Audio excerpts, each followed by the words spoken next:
Amashinga amateka na nkenguza amateka bakoranye kuri wa gatatu igenekerezo rya 20 Gitugutu umwaka wa 2021 aho barabiye hamwe ibyaranguwe n'ubushikiranganji butandukanye mu kiringo c'igice ca kabiri c'umwaka w'ibikorwa. Ibyaranguwe bikaba byashikirijwe n'umushikiranganji wa mbere wa Leta y'u Burundi ari nawe yari umutumire mu nama nshinga amateka.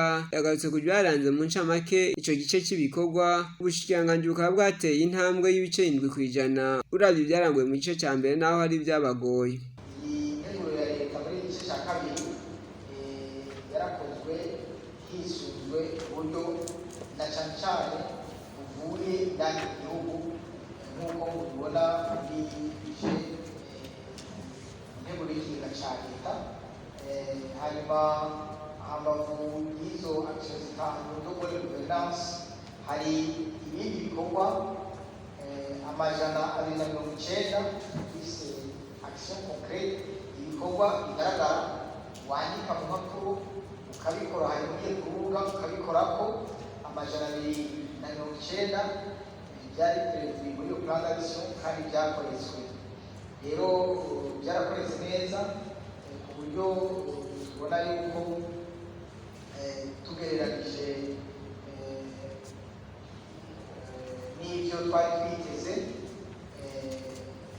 gushikako, tubona yuko muri iki gice ya kabiri byagenze neza, bikaba biri todo realisation ko rero ubushikiranganji bwagiye bubishyira mu ngiro, bikaba biri hagati y'ibice 90 kuvuga ababaye hasi n'ibice 97 kubasha kuba hejuru.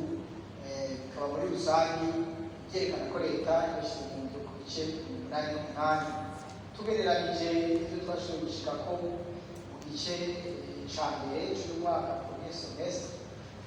Turabona yuko ishyirwa mu ngiro ry'ibikorwa bya leta byari hagati y'ibice 26 n'ibice 87%, na muri rusange ishyirwa mu ngiro bikaba byari ku bice 80% amoyenne. Bigaragara rero ko ubushikiranganji Leta y'Uburundi yashoboye gutera intambwe ibice 2% muri iki gice kigira kabiri cy'uyu mwaka. Rero hari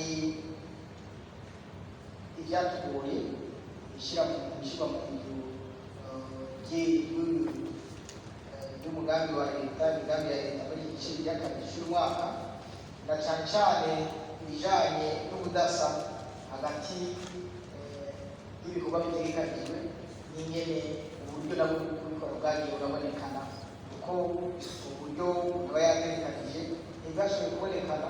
Ubutunzi bw'igihugu bwarabanutse gato kubera ikiza covid, bituma rero imigambi n'imwe idashobora kurangurwa nk'uko byari bitegekanijwe.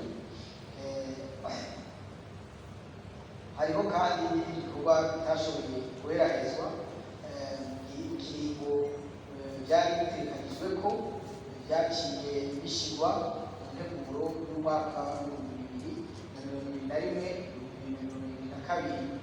Bimwe mu bibazo byabajije umushikiranganji wa mbere, abashinga amateka n'abakenguza amateka bagarutse ku bantu bihagiye ibibanza bya leta bakabigira ibyabo, aho umushikiranganji wa mbere yabakuriye inkoni ku gishitsi ababwira ko ibyo bibanza bitegerezwa gusubizwa leta. Leta ishobora kugerageza ikibanza ikibanza cyo kubakamo inyubako rusange, ariko byaragaragaye ko hari abakozi ba leta n'abandi bagiye babyigarurira. Bamaze kubyigarurira rero ugasanga ibibazo n'ibiki byatumuye ababyigaruriye batari bafite uburenganzira barasubiza, hanyuma ibihano nabyo birakingirwa, ingingo zigafatwa kugira ngo ibihano ntibisubire gutangwa byononekane, kandi icyo kizokorwamo nk'izindi ngingo zagiye zishyirwa mu ngiro. Uzi ko yagiye gufata ikibanza cyari kigenewe inyubako rusange cyane espace vert, akagenda kuko ibigo bishaka kitari byo biba ari iburaje kare ko byumvikana ingene abantu bazabarengana ko ari amaso gusa. Mu mpera y'ibyo bikorwa byari byitabwe n'abashikiranganji batandukanye bagize ubwo bushikiranganji.